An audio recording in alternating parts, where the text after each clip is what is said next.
Pitfalls of buying and selling at the same time. Is it better to sell your current home first and then look for a new one? Or to buy your next home first and then look to sell? The answer? Well, it depends. If you sell first, you might find yourself under pressure to find a new home quickly. And if you're feeling rushed, you might end up settling for less than what you want, or end up overpaying.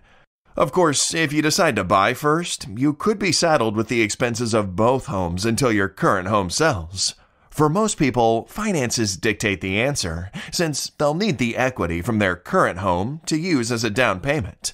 There are options. Some people secure a bridge loan that's paid back when their home sells. Others negotiate to sell, but then rent their current home back from the buyer for a period of time. Some people move in with family members or rent until they find their next house. It is a difficult decision, and there is no right answer.